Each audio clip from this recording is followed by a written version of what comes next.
Assalamualaikum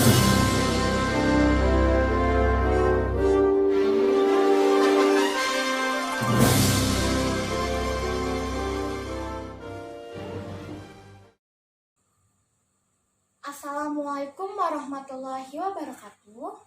Waalaikumsalam. Perkenalkan, nama saya Sofita Nuramalia dari kelas 12 MIPA 5. Pada hari ini, saya akan melakukan bincang-bincang dengan ibu saya, Ibu Yanti, mengenai masa Orde Baru. Bu, saya akan melakukan bincang-bincang dengan ibu. Ibu relax saja ya. Oke.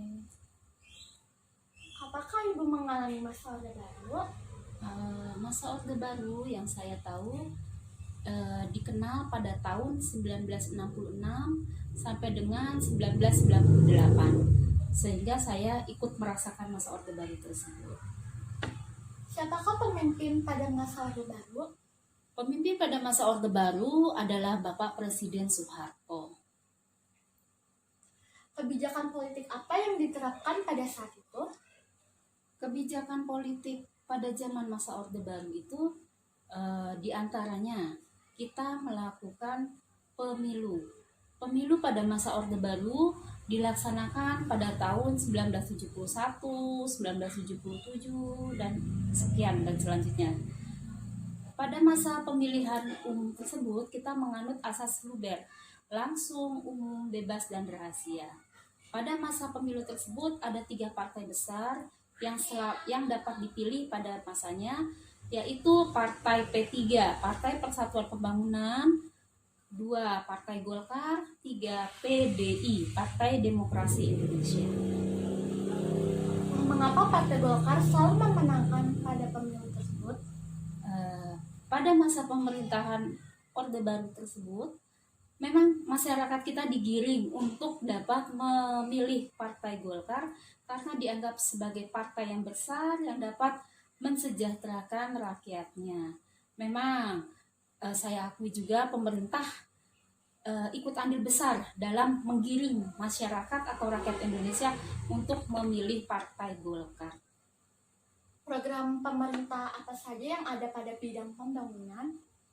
Pada masa Orde Baru, bidang pembangunan kita sangat baik. Kita sebagai satu negara berkembang. Bidang pembangunan kita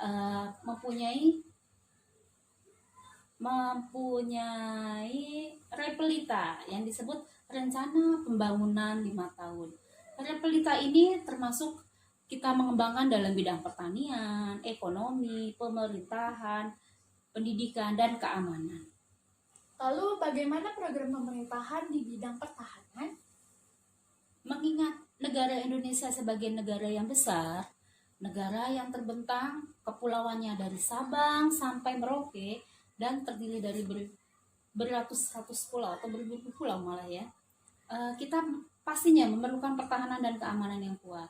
Dibentuknya ABRI, Angkatan Bersenjata Republik Indonesia, yang mempunyai 2 fungsi, yaitu sebagai stabilisator dan dinamisator.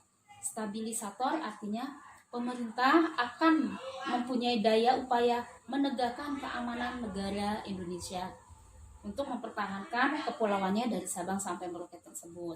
Sedangkan dinamisator bahwa ABRI dan rakyat manunggal bersatu, kita bersama-sama ikut menjaga dan mempertahankan negara Indonesia.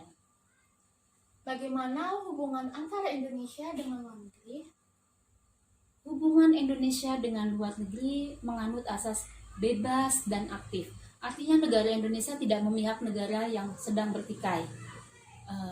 Buktinya salah satu bagian kita ikut berpartisipasi aktif dalam bidang pertahanan luar negeri, hubungan luar negeri, bahwa kita ikut menjadi salah satu anggota PBB.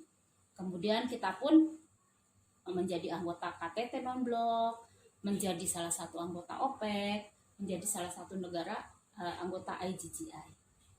Lalu bagaimana program pendidikan yang ada pada saat itu? Program pendidikan di masa Orde Baru ya cukup baik, terutama adanya si Penmaru yang saya tahu, penerimaan sistem mahasiswa baru itu pun dikenal di masa Orde Baru. Kemudian adanya pertukaran pelajar, baik mahasiswanya kita saling bertukar pelajar luar dengan kita Dan yang kita kenal lagi ada pada masa Orde Baru itu ada seorang pemimpin negara kita ya, B.J. Habibie. Dia salah satu anak bangsa Indonesia yang mempunyai otak jenius. Salah satu kampus Nurtanio di Bandung, pencetusnya adalah beliau, Bapak B.J. Habibie.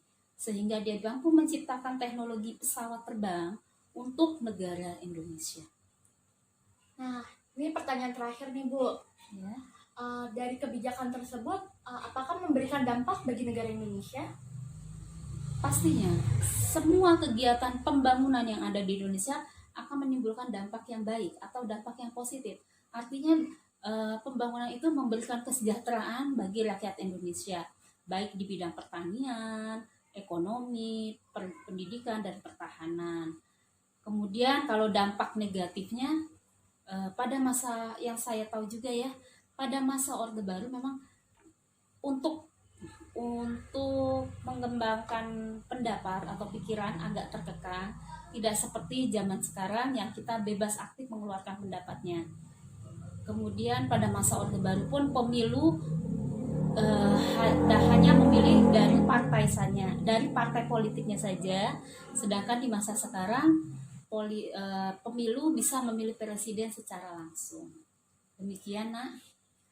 Terima kasih pengetahuan yang telah Ibu sampaikan. Semoga kita bisa mengambil ilmunya dan bermanfaat. Nah, sekian teman-teman. Semoga bincang-bincang ini memberikan manfaat buat kita semua. Kurang lebihnya mohon maaf. Wassalamualaikum warahmatullahi wabarakatuh. Waalaikumsalam.